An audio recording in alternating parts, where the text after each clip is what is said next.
త్వరలోనే మీ రుణం తీర్చుకుంటానని నటుడు శివాజీ చేసిన వ్యాఖ్యలపై నటి అనసూయ ఘాటుగా కౌంటర్ ఇచ్చింది. అతి వినయం దూర్త లక్షణమని చిన్నతనం నుంచి పెద్దవాళ్లు చెప్పారని, ఇప్పటి వరకు నేను ఎవరిని అలా చూడలేదన్నారు. ఇప్పుడు శివాజీని చూస్తుంటే నమ్ముతున్నానని ఆమె తెలిపారు. పైకి గట్టిగా మాట్లాడే వాళ్ళకన్నా ఇలా సైలెంట్ గా అమ్మ, తల్లి, బుజ్జి అని మాట్లాడే వాళ్ళు చాలా డేంజరస్ అని వ్యాఖ్యానించారు. ఈ బట్టల గురించి ఏదైతే మాట్లాడుతున్నారో ఇదంతా చేతకానితనమని, సెల్ఫ్ కంట్రోల్ లేని వాళ్ళు ఇలా మాట్లాడతారన్నారు. అమ్మాయిలు బట్టలు ఇలా వేసుకోవాలి, అలా వేసుకోవాలని ఎక్కడ రాసి ఉందని అనసూయ ప్రశ్నించారు. బట్టలు మ్యాటర్ కాదు, క్యారెక్టర్ అనేది మ్యాటర్ అన్నారు. Hi everybody. Okay, you're telling the followers that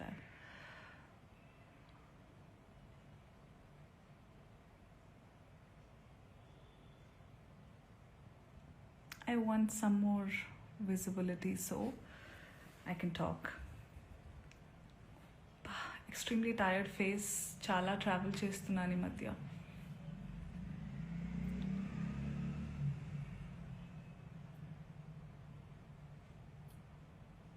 There are some family and friends. ఈ పిల్ల లైవ్ వచ్చేసింది అని కంగారు పడితే don't worry, I'm extremely fine. I just wanted to answer some things.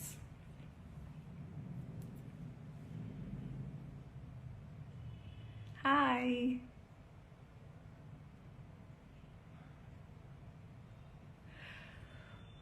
Okay, ఇప్పుడే నా శ్రేయోభిలాషులు కొంతమంది కొన్ని వీడియోస్ షేర్ చేశారు. I've been kind of hibernating, resting from all the travel, but I was going through these videos. నేను నేర్చుకుంది ఏంటంటే, ఎప్పటి నుంచో తెలుసు, అతి వినయం దూర్త లక్షణం. నాకు అందరూ ఇంట్లో నేర్పించేవాళ్ళు అనమాట.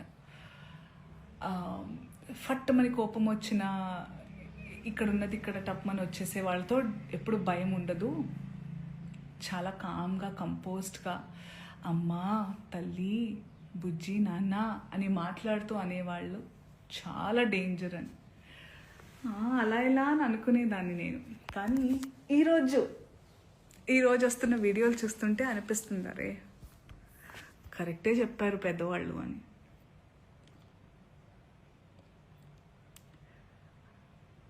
సో నేను ఒక స్టోర్ లాంచ్కి వెళ్ళడం జరిగింది నిన్న. And because it's a clothing store launch కాబట్టి, బట్టల షాప్ అంటే ఫ్యాషన్ అన్నారు కాబట్టి, నేను దాని గురించి మాట్లాడిన తర్వాత జర్నలిస్ట్ అడిగారు, ఇలా కమెంట్ చేశారు, ఆయన పేరు తీసుకుని కమెంట్ చేశారని అన్నారు. మీ జవాబు ఏంటంటే నేను చెప్పాను.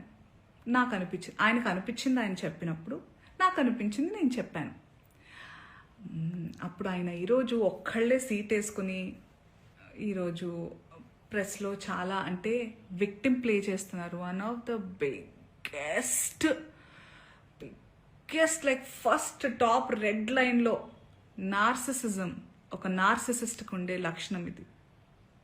ఓకే, చాలామందికి నార్సిసిస్ట్ అంటే ఏంటో తెలియని వాళ్ళు కొంచెం చూడండి.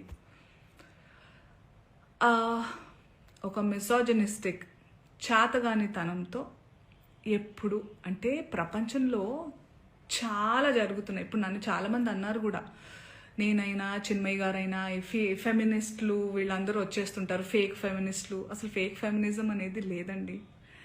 ఫెమినిజం అంటే ఏంటి? ఆడవాళ్ళకి మగవాళ్ళకి సమానమైన హక్కులు ఉండాలి అన్ని విధాలా అని అనేవాళ్ళు. చాలామంది అబ్బాయిలు కూడా ఫెమినిస్టులు ఉంటారు, దేవుడి దయ వల్ల ఉన్నారు అలాంటి వాళ్ళు. We all are suppose to be feminist. అసలు ఈ వర్డే ఉండకూడదు ఫెమినిజం అనేది. అందరికీ వీ హ్యావ్ టు కోఎగ్జిస్ట్. ఆడ మగ ఉంటేనే ప్రకృతి ముందుకు వెళ్తుంది. ఆ ఈక్వాలిటీ ఉండాలి.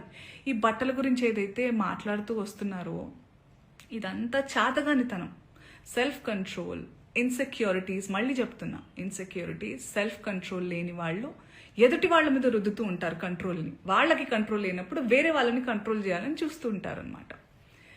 అదే ఇప్పుడు క్లియర్ కట్ సినారియో. అందుకే నేను ఇంకా సింపథైజ్ చేస్తున్నాను. ఈరోజు కూడా పాపం సింపతి గ్యాదర్ చేసుకుని కూర్చుంటున్నారు కాబట్టి నేను సింపథెటిక్గానే ఉంటాను. పాపం ఆయనకు అదే కావాలి కాబట్టి అదే ఇస్తున్నాను.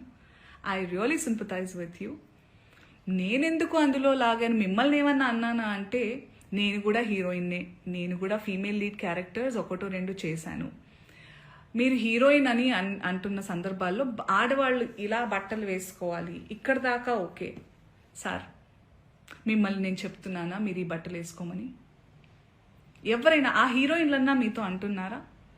నేను పర్సనల్గా చెప్తున్నాను, చాలామంది హీరోయిన్స్ నన్ను అప్రిషియేట్ చేస్తారు because of the voice I have. And ఆ బలంతో నెగటివ్గా అయితే ఇప్పుడు నేను ఉపయోగించుకోలేదు. ఆ బలాన్ని పాజిటివ్గానే ఇలాంటి సందర్భంలో చెప్తున్నా. మీరు మా అందరికీ బట్టలు వేసుకోవాలి అనే చిన్నపిల్లలం కాదు మేము. మా హక్కులు మాకు తెలుసు, మా ఇష్టాలు మమ్మల్ని జీవించాల్సిందిగా ప్రార్థిస్తున్నాం సార్. మీకు కూడా చాలా వినమ్రతతో చెప్తున్నాను. మీరు నన్ను లాగలేదు, కానీ